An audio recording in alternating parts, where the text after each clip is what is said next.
Okay, so we're right at noon, so we can go ahead and get started. Good afternoon, everyone. Thank you so much for being here. I'm really excited about the crowd. This is one of the best turnouts we've had this semester, which is really exciting. So for those of you who don't know me, my name is Ruben Mercado, and I work with the College of Engineering Student Success Center.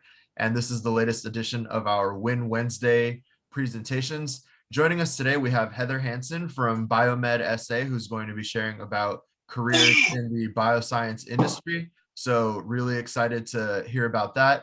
We will have time towards the end of the presentation for questions, so just be thinking of those.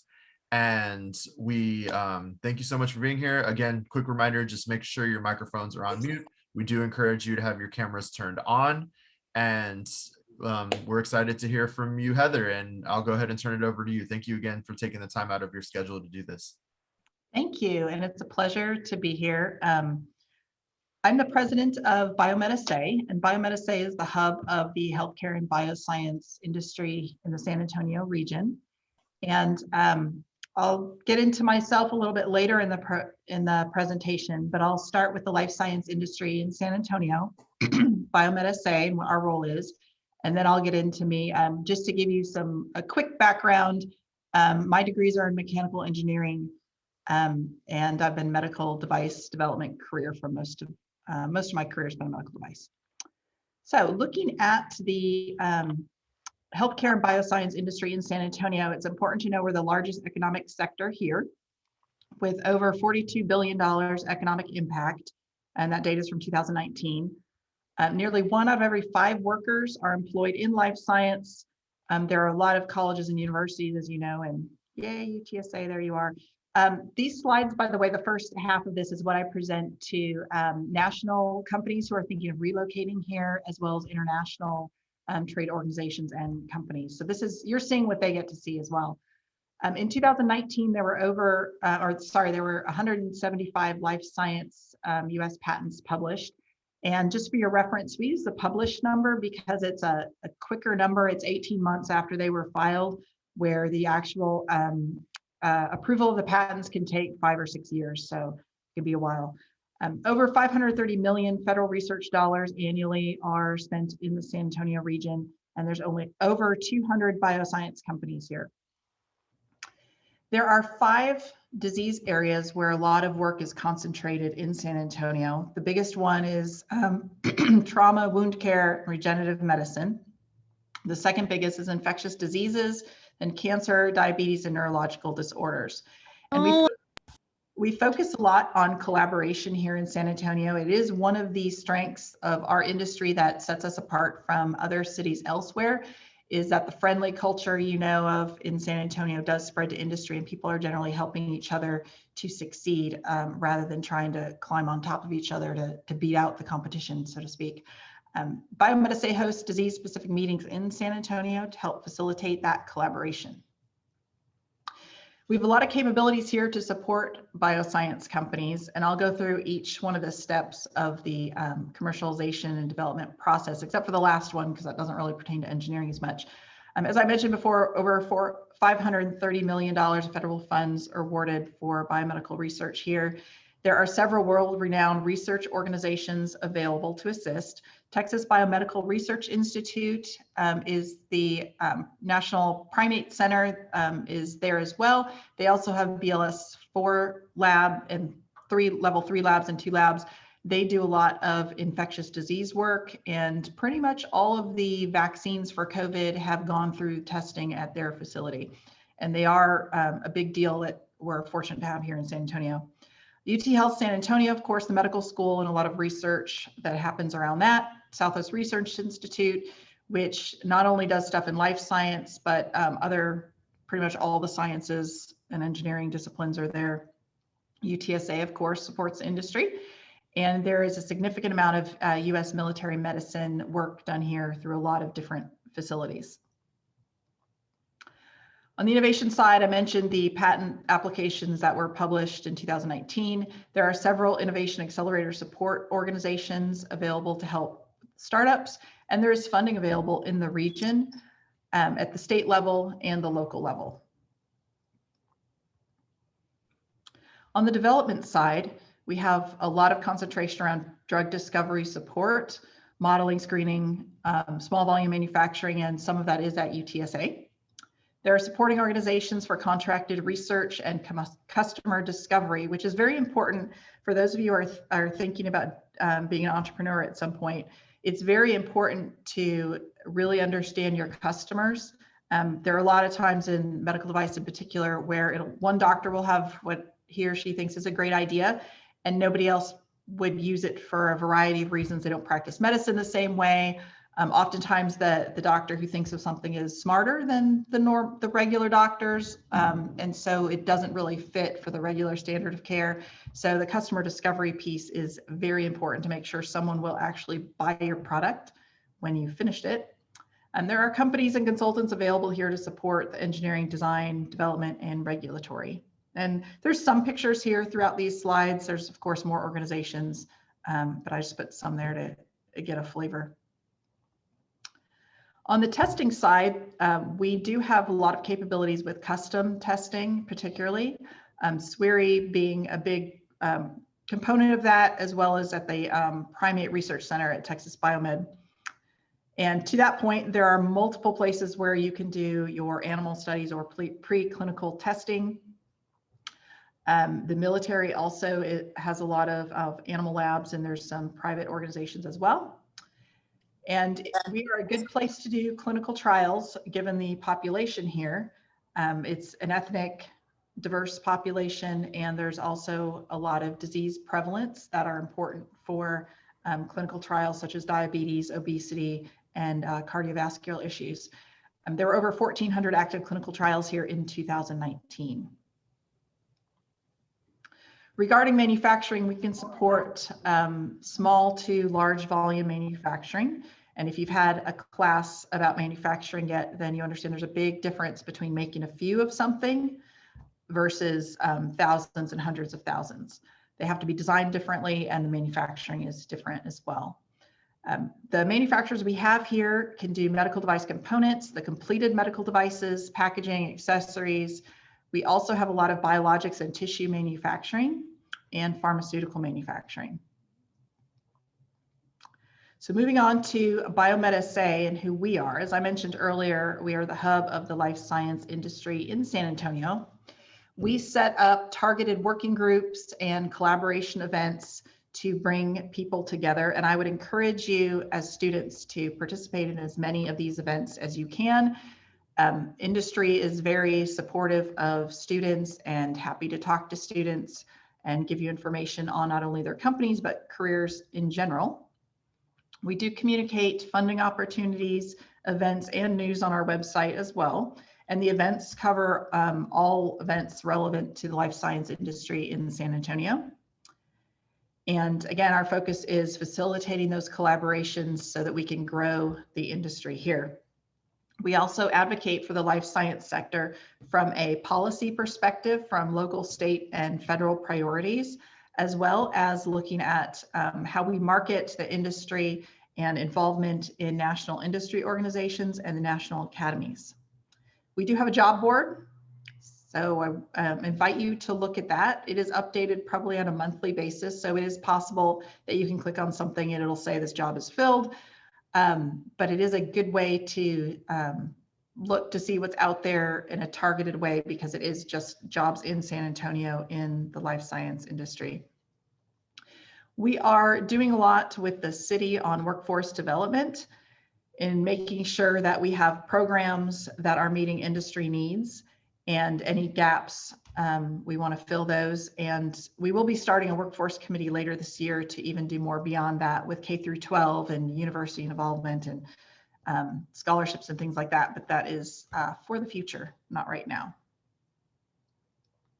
So moving on to my career, which is the bulk of this talk. I have a Bachelor's of Science in Engineering in Mechanical Engineering from Arizona State, a Master's in Mechanical Engineering from North Carolina State. My first job, I was graduating during a bad economy.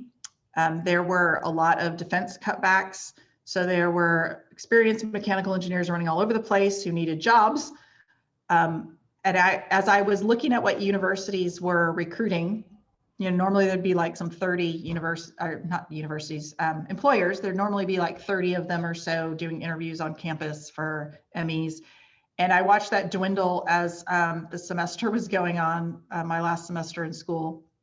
I ended up having only 2 interviews. There were only 2 companies interviewing for mechanical engineers. I did send out 100 resumes, and this is back in the day before the internet. So it was fancy stationery paper and addresses from the career center of who to send it to, and I just sent them out. I did get 1 potential interview out of that, but it was in February. I was graduating December, and I wanted to have a job before then, so I didn't wait for that.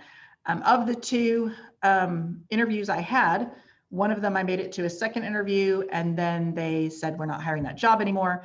And I did get the only other job option for the interview I had. My big advice to you, and I'll be doing a lot of advice through this presentation, is to research the companies ahead of time. I firmly believe that the reason I got that first job is because I tailored my answers to what that company cared about.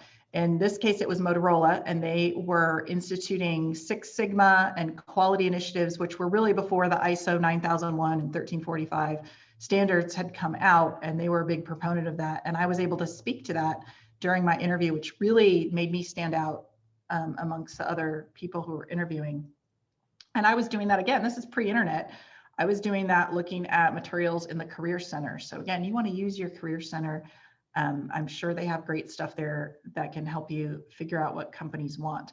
I was the only mechanical engineer to have a job at graduation, and there were, say, 45 of us or so. I was also the only woman graduating out of my class as well.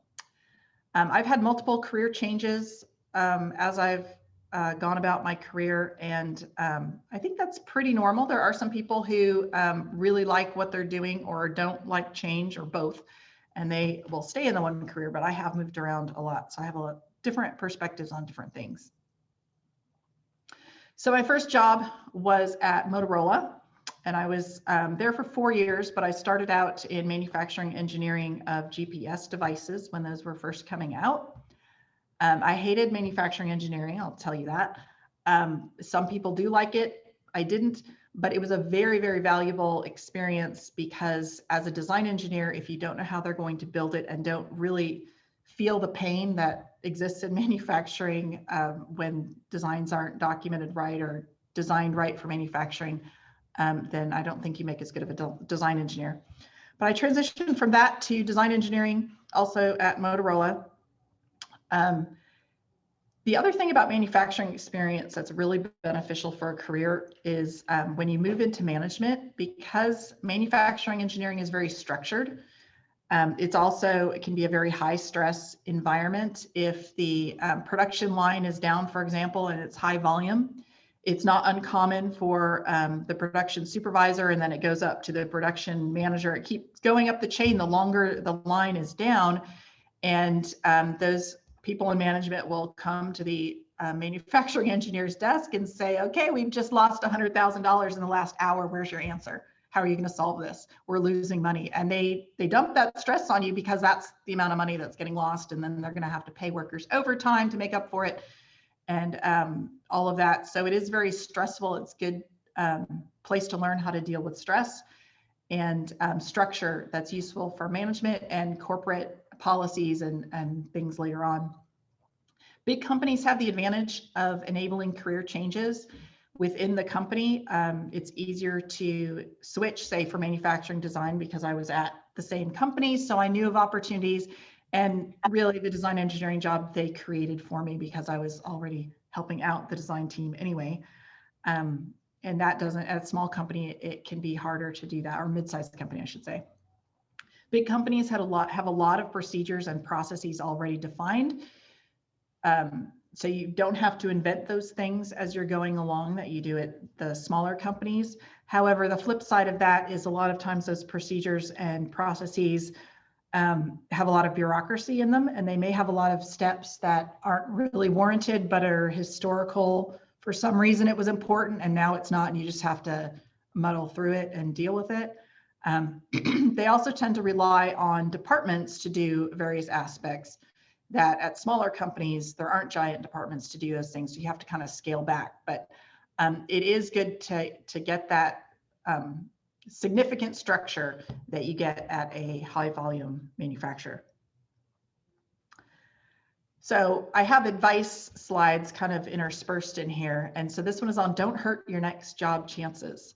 A lot of company movement suggests you aren't a good employee. When I look at resumes and I see somebody switching jobs every year or two, kind of thinking, this is somebody who doesn't know what they want to do, or they're not going to be a good employee because they don't, work well, and so they kind of get forced out.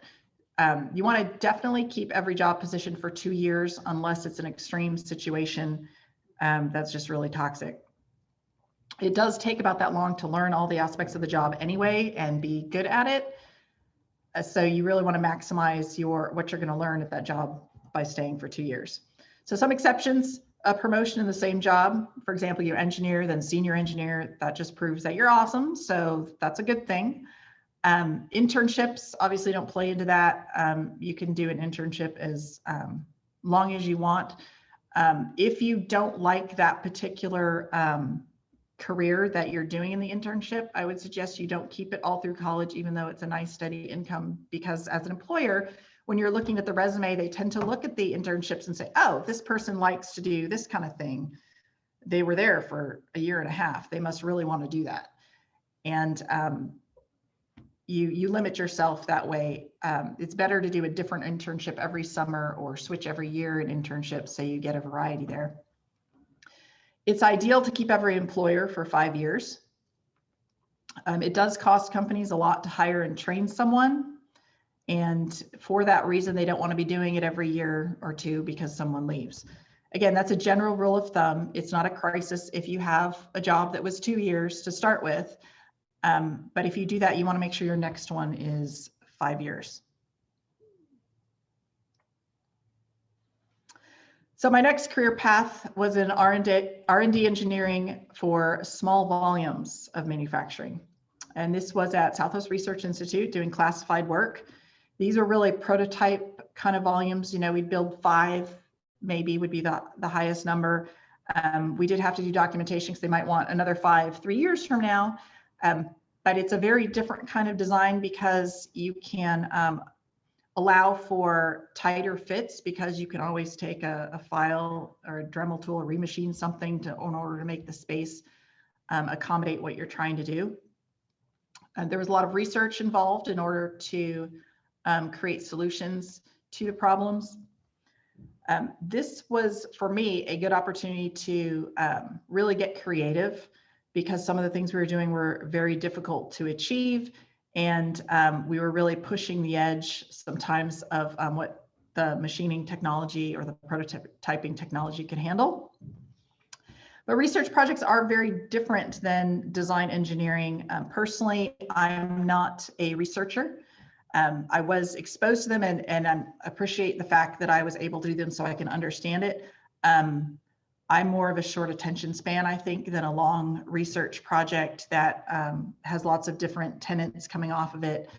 I prefer to design something, have it work, and then move on to the next design thing.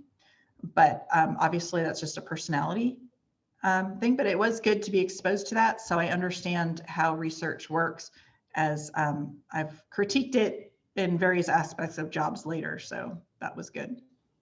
So here's some more advice. Take initiative and help others. If something isn't working, you want to find out why and then fix it. Don't just sit back and be like, oh, this process just doesn't work. I have an example of when I was at Motorola, the internet was up and down all the time, and it was really frustrating. And management had talked to the IT department, and they were like, yeah, we're working on it. And I found it extremely frustrating. So I collected data on how much it cost us, the design team, on the internet being down. So during this, 30 minutes it was down on this day, with the number of people and their salaries, it cost us this much of work productivity lost. And then they ended up fixing the IT issues miraculously somehow about 2 weeks later after my report went out, and I got an award. It just took that initiative for somebody to do something to highlight that problem and get it fixed. So It's very good for your career and it helps your company. Also, when I was at Motorola and I was a manufacturing engineer, and as I mentioned, I didn't really like it, I took on extra work to help the design engineers. When manufacturing was having problems with, part of the assembly, either it was making defects or took a long time to do, or there were complicated fixtures, I offered suggestions to design engineers to fix it. When I first started doing that, I said, hey, how about you redesign this and do that? And they were like, yeah, we don't have time for that. So then I took it to the next step of, okay, well, I'll do your design. Here's the design. All you have to do is, plug it in. And then they were like, oh, this is awesome. Thank you so much for helping us. And it made my job easier because the manufacturing went better. They were happy. And that's ultimately how I ended up transferring into design engineering, because they realized I was adding value. When I was at Southwest Research Institute, they were using, some areas were using Pro-E, which predated SolidWorks. And that's what I was used to using. And some of them were using 2D drafting like AutoCAD. And having used Pro-E, which is similar to SolidWorks, I was aware of the benefits of doing that. So I introduced SolidWorks, it was 97, there's dating myself, to Southwest Research Institute and made the business case for purchasing it. And then it ended up getting purchased all across the company over the next few years. And it's important to know there that I didn't just whine and complain, oh, this software sucks, I hate the software we have to use. Managers never want to hear that. Going to managers with just problems and then walking away tends to annoy us. But when you come with, okay, here's the problem and here's the solution I recommend, oh, and here's the business case for why it's actually will save us money, improve productivity, whatever it is, then you've basically given that manager everything they need to promote that to the next level up if that's required, or feel good about signing off on that purchase rec. Yes, we're buying that. So that's an example of taking that initiative to do something better. And it didn't just help my career and my job. It also helped the company-wide do better, have better productivity, because SolidWorks is significantly better than the other options that they had there at the time. And also gave me company visibility. I was the one who was spreading that around Southwest Research Institute, so all the other mechanical engineering groups knew who I was, which was good for me to get my next job. I also rewrote quality procedures to streamline workflow and became an expert in quality systems. This was a result of noticing issues that just wasted time or made things more difficult than they needed to be. And I streamlined it. Instead of just complaining, took the initiative, hey, can I rewrite this quality procedure? And most times when you offer to help, people are like, yes, please go ahead. And then I ended up becoming the expert by doing that, which helped me a lot in my career later. A key point, though, that you need to understand is that it may be whatever you think is broken is actually just fine, and you don't really understand the big picture. So it's important to go in with a humble attitude of, hey, I think this could be better if we did this. Is there a reason why we're doing it this way? Rather than just jumping in like, you know, everything and it's broken. You definitely want to approach, especially early in your career when you're just starting out, that you want to approach things with humility, because there are loads of people there who know more than you. And that is really true as you advance in your career as well. There's always people who know more than you about something. So you want to be respectful of that and find out why something is the way it is before you just jump in and say, this is bad, it needs to be fixed. And my computer's stuck. There we go. So my next job was still at Southwest Research. I went into R&D engineering in the medical device realm, and this is how I started in it. And this opportunity came from helping a coworker in a different division get her work done, as she was pretty swamped. And also I even knew who she was in the first place because of that SolidWorks initiative I was talking about a moment ago. I transitioned into more and more project management, which has a heavy emphasis on people skills, planning, and organization. For most engineers, if you're good at engineering and you're looking to do more, this is the next step that you go into. And prior to that in my career, I had done small project management. This is where I was really getting into managing people across the company to do projects. The advantages of working for a contracting company is you have to be efficient with your time because you're billing by the hour. Companies don't want to pay you for wasting your time, and to be competitive with bids when you're getting work, you need to be efficient. So it's good to learn that, that thinking. Tend to not have a lot of waste of time kind of meetings, because when you're in a meeting, you're thinking, this is costing my project $1,000 for this meeting. Is it going to be worth it? Kind of thing. I learned medical device development as an engineer as well as a manager. I learned quality and regulatory aspects there. Project management skills are useful in every job. So that's important. Even if you switch to, owning a restaurant or something, it's still a useful skill to have. Also there, I learned patents, contracts, sales, and marketing, all sorts of different things, which was beneficial. As you go into management, the more you know about different departments and how they operate and what's important to them, the better of a manager you'll be. After Southwest Research Institute, I started my own consulting company. It was active for 2 to 3 years. It was called Corvax Solutions, focusing on medical device development consulting. We had a staff of about 8 to 12 people. Having your own company has the advantage of you have income if sales are good. You're paid when others work, which is always a plus. You have the freedom to work when it's convenient.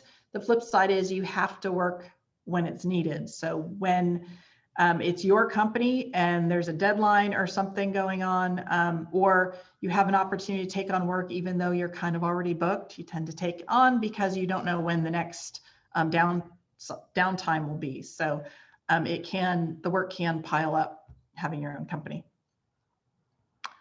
My next role I took was one of my clients hired me and one of my staff members. So I closed up Corvax Solutions to do this.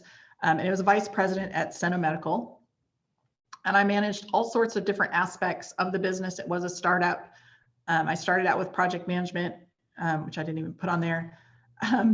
Operations, engineering, CARA is QA, RA, or quality assurance and regulatory affairs. Field service, that's fixing equipment when it's broken. This is capital equipment. So you need your technicians to do the maintenance and repairs of the equipment when it's out there. Manufacturing, something that I put in there that you may not get just off the slide, the detailed work. When you work at a startup company, whether you're in management or not, or I should say, if you're going to be a good manager, you will end up doing details of paperwork and things that normally your staff would do, because in crunch time, the objective is to get the work done to make the company successful. If that means I'm at the copy machine making copies, then that's what I'm going to do. That frees somebody else to do up, some other aspect that they need to do. It means doing engineering if that's required. Whatever is needed to be done when you're at a small company, you find a way to make it happen. And the advantage of that is you get to learn a lot as well. And as a manager, build up respect with your staff so that they will go above and beyond as well. Also, at a small company, I learned about corporate fundraising and investment, which was not something I had exposure to before. And again, the detailed knowledge of all aspects of medical device development and commercialization.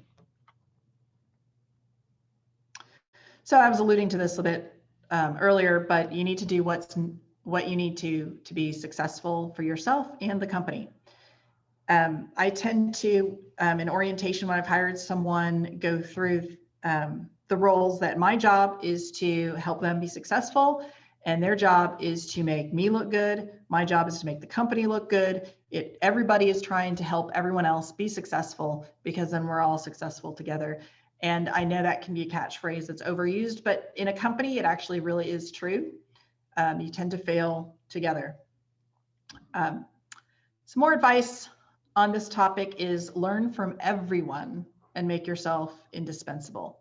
Whether that means how the machine shop works and how they process orders, or how they machine your part, that's also important. If you've designed something and it builds rapport with the machine shop, so then when your work is coming in, human nature, they'll do your stuff first instead of making you wait in a big line.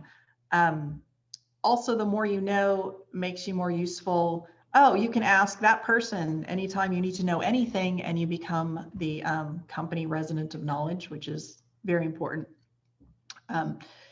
Don't hesitate, regardless of the company size, to do tedious or lower level work for the success of the team. This makes your boss like you. It makes your coworkers like you because you're helpful and you're helping everybody. Everybody has times when you're overworked and you're swamped, and the more you can help out others, the more they'll help you, and everybody's working more successfully. It also does lead to extra responsibilities and promotions. If you're the person who the boss can count on to always get it done, then you can become the right-hand person that they look to, and then they can set you up to take their role when they get promoted or leave the company or whatever. So it's definitely a good thing for your career as well as the company. Payback favors are real, and they're good for you. If you're nice, then people will be nice back to you. If you're kind of the rude person, whenever someone asks you to do something, fine, that's not really my job, then that's kind of the attitude you're going to get when you're asking somebody to help you, whether it's in their job or not. So definitely presenting a positive attitude is very important. However, here's the caveat. You do need to set limits and highlight staffing needs to avoid being the person that gets dumped on, as you don't want to be the doormat. It is very important. I've always told my staff as a manager that if you're having to work overtime all of the time, then you need to document that and someone needs to be hired. It's a delicate conversation to have with your manager, and it depends on the manager's personality, how you have that conversation. But you do want to keep note of that and make sure your manager knows, hey, we're having to work 60-hour weeks, week after week after week. Could we maybe hire someone to do these aspects to be more efficient? And sometimes you do have to tell people no to avoid becoming the company doormat. So that's important, and that's a balance you have to figure out in the situation you're in. That being said, you do need to leave your job before you become burned out or before you're the one who's always complaining. If you stay in your job, not only are you going to be miserable, but you're probably going to be the one who's laid off first because no one wants to hear you're complaining, or your work will decline in quality when you are burned out. It's just human nature, and you always want to leave the job you're in a positive note, especially in San Antonio. We're probably anywhere where the life science community it's not small, but everybody kind of knows somebody. It's kind of like that 7 levels of Kevin Bacon analogy, except it's more like 3 levels. Everybody knows somebody within 3 levels that so you want to make sure you're always leaving companies on a good note. After Seno, I had a 1-year transition, and this is common in the executive levels to kind of figure out what you're going to do next as executive transitions happen. I was doing consulting under my company, Corvax Solutions, again, pretty much just myself this time, and I really was thinking about what I wanted to do next. I had taken the job at Seno Medical to get embedded in a company that was doing a PMA project, which for those of you who don't know, that's the hardest FDA regulatory pathway involving clinical studies and a lot of documentation. So having gone through that, I had kind of checked that box off in my career and was really trying to figure out what I wanted to do next. I networked everywhere. I went to events. I had coffee discussions or one-on-one meetings where I would ask people, hey, would you mind meeting me for coffee and talking about your career or this company or what you're doing there, more networking suggestions. And I did that relentlessly, probably about 3 or 4 times a week for about a year. I had started that even before I left Seno. I requested introductions for people as I was trying to figure out what companies in San Antonio were doing. I would use LinkedIn to figure out who knew who, and then have those meetings and ask for those introductions. And people are generally happy to do that. As long as you're not selling something, they're happy to help you, because everybody's been in that situation where not really sure what job you're going to do next, or maybe you've been laid off or something like that. It does happen. I also volunteered a lot. And this can be a path it can take over all of your time if you let it. But I volunteered at UTSA. I've done a lot of the senior project judging, UT Health San Antonio, through their incubator program, Velocity Texas, which is a life science oriented incubator accelerator. And I've done speaking and helping them with their programming.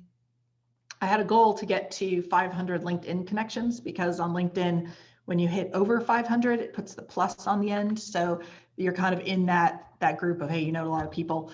I had started out with about 200, and I did make it up to over 500, 501. That was an exciting time for me as I had set that goal. So my next job is a more significant career change than some of the other ones, where I have gone into economic development. I've been at it for 1 year, BioMedSA. Just had my 1 year anniversary last week. This opportunity came about due to the volunteering, the networking, and not burning bridges at previous places I had worked. I actively did not apply for this job. Someone came to me after a speaking opportunity I was doing on medical device development and said, you know, you should really apply for this. And I knew it was open, but I was like, yeah, that's a good idea. I guess I will. And so it worked out. I like it because it's building on my industry career, that I know the med device space very well as the networking I had done here. I know a lot, or I knew a lot of the companies, but gives me the opportunity to learn new things. And that has always been something that's important for me throughout my career. And there's a lot of room to be creative in this job. We've been revitalizing the organization to do a lot of different things. So there's a lot of potential. So this advice slide is always be networking, and I can't stress this enough. You want to seek awareness and respect from your professors. They're a good source with where you are now for networking. It is often that companies contact a professor that they know and say, hey, I'm looking for a student who can do this internship. Do you know anybody? So it's a good idea to have your professors know you and have them respect you. You can do this by offering to help them in their labs. Depending on the policies of UTSA and that particular lab, it may be possible to volunteer to help, which is very important, and it's something you can put on your resume. Companies often don't want to post jobs on like Indeed.com and places like that. Not saying they don't, but a lot of times they don't want to, because you get a lot of completely unrelated resumes by doing that. And depending on your staff, you may not have the staff to sort through all those. And it's always better to hire off of recommendations anyway. I tend to not post jobs as well when I'm hiring. I try to hire people through the network. So very important. As a student, you should be attending events. If you're interested at all in life science in San Antonio, you should be going to Health Cell and BioMedSA. Health Cell highlights companies and activities going on in San Antonio. Outside of COVID restrictions, they would do a monthly lunch, and there'd be speakers, and then you can walk around and talk to people. And they also do a big yearly event. BioMedSA has, our big event is the Innovation Award event, which is in the fall, where we give an award to either a national recipient or a local recipient, depending on the year, for innovation. And then we also have our annual meeting in December, which is a good opportunity. And that's a breakfast meeting. And this year we've started BioFest Invest, which is an event to connect entrepreneurs and potential investors. And there's also a whole programming series with that. These are all good ways to meet people. Don't be afraid of asking industry people to help you network or to meet you for a phone call or coffee. Most industry people are happy to help out students. We like students realize, hey, this might be somebody I could hire later if I get to know them and you know, it works out. And industry people like helping out their friends in industry or trying to hire people. I often get resumes from people I know. Oh, I know this student. They're really, you know, a hard worker. Go ahead and look at, you know, if you have any hiring opportunities, look at them. And those are the resumes I go to first. And that is true with everyone. So you definitely want to be doing that networking. It's best to not just ask for a job straight up. You want to work up to that, but they're happy to give you career advice, which you need to follow it and follow up with them on, oh, thanks. I contacted so-and-so based on your recommendation and this happened. Thank you very much. Or if it's completely not anything you want to do, you need to politely decline. But the worst thing you can do is say nothing. As somebody who's busy like everybody else in industry. If I'm helping a student and they never respond saying what happened, then I'm not really inclined to help them anymore because I feel like I wasted my time. So definitely give that progress update on what you did with the advice. And when someone's willing to meet with you, always send that thank you email within about 24 hours. Or, if it's on a Friday, you can do it on a Monday, but thanking them for taking the time out to help you and what particularly was worth it to you. Don't write a book because people tend to want really short emails, but definitely make that communication because it makes that person feel good about helping you and want to help you again. So that's what I had. I wanted to leave time for questions. So thank you for participating. And if there's any questions, we can do that now. I do have a question. My name is Tony Capps, and I'm a computer science major. And but bioinformatics is what I'm focused on, and I understand that this is a biomedical engineering thing. However, this BioMedSA utilize data scientists and whatnot in their goals. I also appreciate everything that you said about the jobs because I'm a disabled Marine, and everything you said about how you need to approach your job is what we were taught as well. So it makes me feel like the transition would be much easier. Yeah, and employers know that people coming out of the military already have the advantage of knowing a lot of the stuff already on how to work within a group and part of a team and respect for management and all those good things. So you're already starting off on a good place there.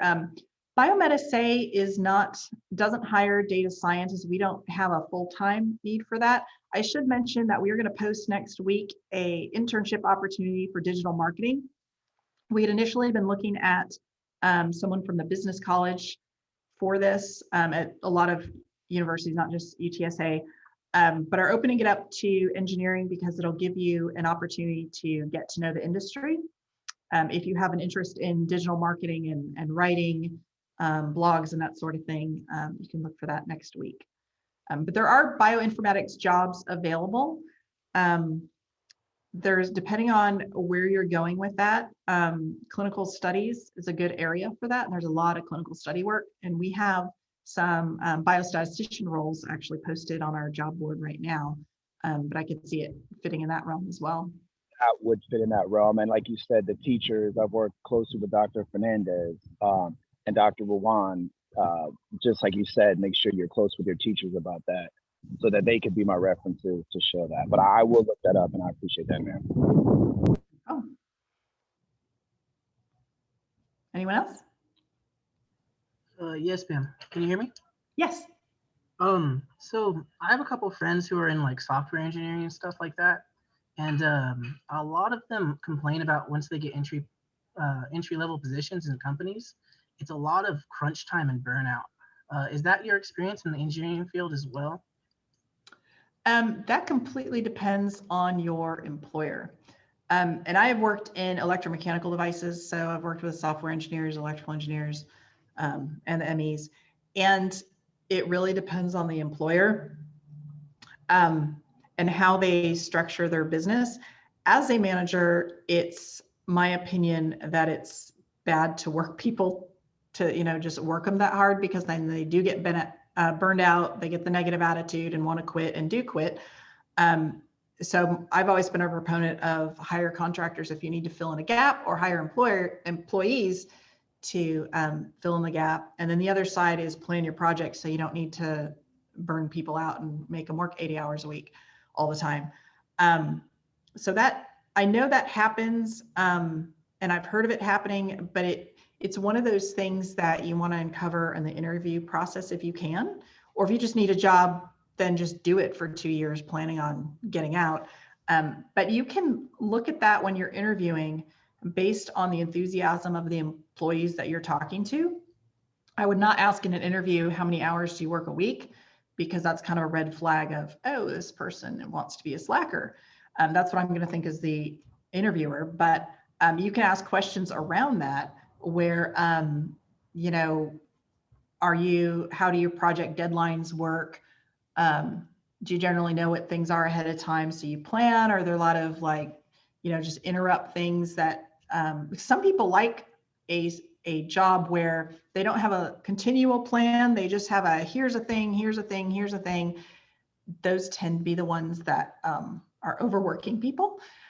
So if you can ask questions around what their project plan is and get a sense for whether that's reasonable or not, then that'll help you avoid those situations. Awesome. I have another question actually. So a lot, like, I want to go into the research field eventually, and I have an aunt who she works at NASA for research, and she says a lot of the different bases or different like companies, they kind of hide what they're doing because each wants to do something faster in order to get like federal money. Is that also how? Because like I know San Antonio is really big for research and stuff, and like you were saying, they have a large life science community. Is it a lot of stuff like that where like maybe two companies are working on the same thing, but they're not going to collaborate because they want federal funding? Or well, when you are working on something for a private company or a publicly owned company for that matter, it is important from an intellectual property perspective as well as a first to market perspective to not tell everybody what you're doing. That doesn't mean that you don't collaborate and don't say anything. Companies will say, for example, this company is working on a perfusion system for organ transplant. Okay, so you kind of know what they're doing, but they're not saying, and we're doing it by XYZ based on our research of this. They're not giving you all of those parameters. They're just saying, hey, this is generally what we're working on.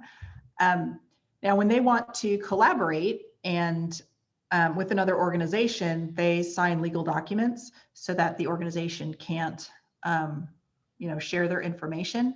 The research organizations that companies tend to collaborate with they do that for all sorts of different clients. So it's regular business for them to not share what they're doing. You would never collaborate with your direct competitor. That just doesn't make any sense. But a company who's working on, some new dressing for wound care, for example, with some fancy enzymes or something, they could certainly work with any of the research organizations in San Antonio because they'll do that under a legal document to where that organization can't share their information with someone else. So that's really how the business is done. So it's not hiding so much, unless you're working on classified stuff, and then that's a totally different scenario where that is segmented on purpose for classified reasons. So thank you very much. I have a question. Yeah. Okay, so I do want to work like in research in the near future, work on building mechanical materials for biomedical, like related to biomedical engineering. Mostly I do want to work on research, and also I don't know if invention would be the right word for this, but to create and work on new projects that would be distributed to the medical industry later on. So I wanted to know if that would require me to do further studies and get a PhD after my undergraduate degree. It depends. And material science is one of the ones that's kind of on a border. It would be better if you got the PhD because that will enable you to get research dollars directly for you being the PI. It is possible to do research for companies on new materials. KCI, for example, they have their wound care dressing. Some material scientists came up with that at some point, and I'm sure they're working on developing new ones, and they need material scientists for that. And that doesn't require the PhD. However, in the area of material science engineering and chemical engineering, it is better if you have the PhD. You will always be working under someone else with a PhD if you don't have one yourself. So Okay. It's a little career limited that way. Okay, thank you so much. No problem. I have a question. Yeah. So I've been working like in a healthcare facility probably for about like 10 years. And I'm actually graduating with my mechanical engineering degree. And so when I'm out looking for internships and jobs and things like that, I can see at the hospital that there's these like biomedical departments. And I wanted to know if that would be a valued like opportunity to go into these departments, because they're a little bit more tedious on testing like equipment that's already been developed. I don't know if that's a good path to start. And is there any disadvantages to not focusing in biomed? Well, the biomedical engineering or bioengineering departments at hospitals are about equipment repair and service. Often the people who work in there, even though they have engineer in the title, actually don't have engineering degrees. They're service techs, so they may have a associate's type degree. So I wouldn't see really going into that as a mechanical engineer. You'll kind of be career limited to that if that's where you go. Because of your hospital background, you have a big advantage if you stay in bioscience as a mechanical engineer, because you have that healthcare usage background for whatever medical device might be used in a hospital. So I would suggest you try to go in bioscience, but that's not to say you can't do aerospace or something completely different. Okay, thank you.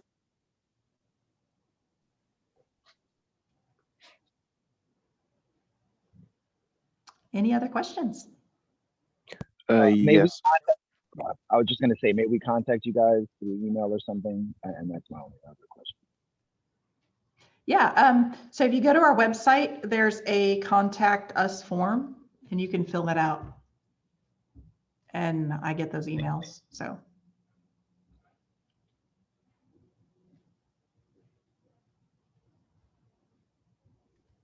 I think somebody else had a question as well. Was somebody else going to? Yeah, I was gonna ask, would you say a clinical engineer is similar to a biomedical engineer in the departments in the hospital? I'm not familiar with the title clinical engineer. So I'm not sure what that is. That's a new one I have never heard of before. There's people who work in clinical trials. Those tend to not be engineers. Those are more like regulatory people or nurses, that kind of thing. So I'm guessing it would be like a service tech or a bioengineer at the hospital, but I am not sure on that one.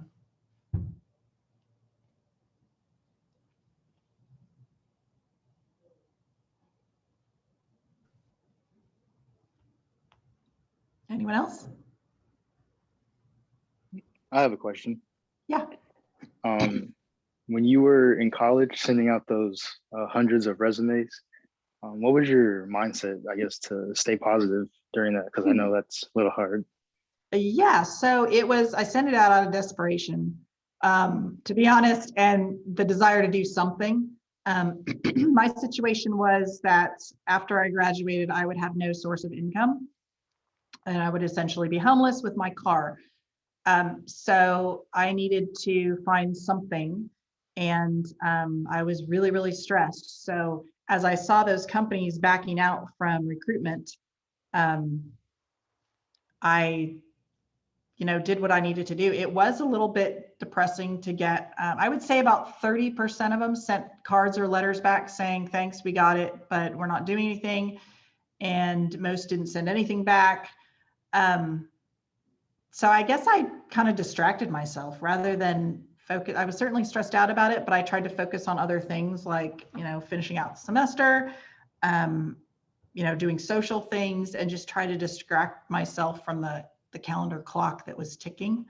So yeah, it's daunting, but it's important to have hope too, regardless of what you're doing. If you don't have hope, then you will, sink into depression and whatever. And I think in most situations in life, if not all situations, you can find hope somewhere. There may be a glimmer, but find that hope and then focus on it.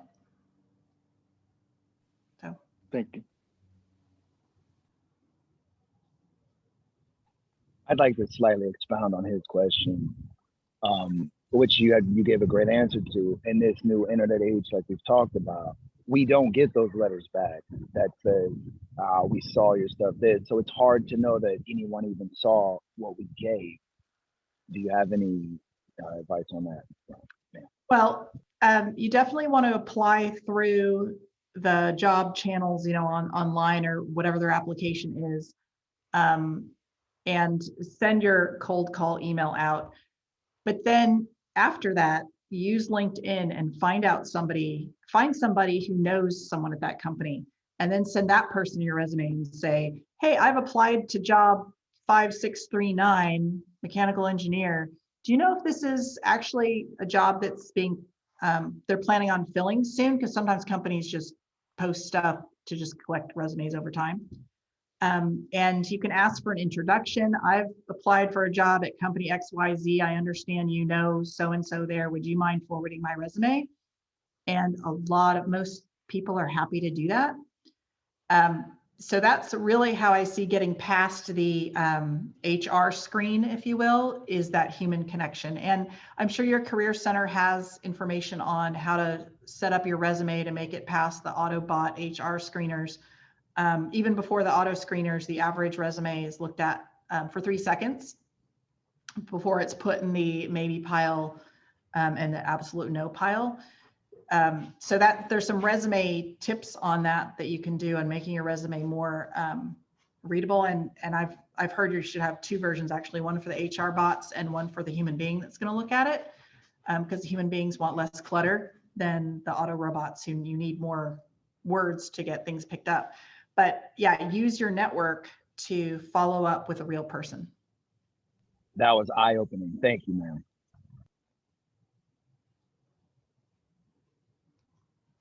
We've got time for maybe one more if somebody has another question. Yeah, I just wanted to ask if BioMedSA was offering internship opportunities for the summer or the fall. Well, we don't do engineering work, but we do have that one that I mentioned, the digital marketing job, which I'm happy to have an engineer do that, because you'll get the experience of who's in the industry and what they're doing. But the actual work part isn't engineering, it's digital marketing, social media, writing blogs, that kind of stuff. And that'll be posted through Handshake, I think it's called, next week sometime.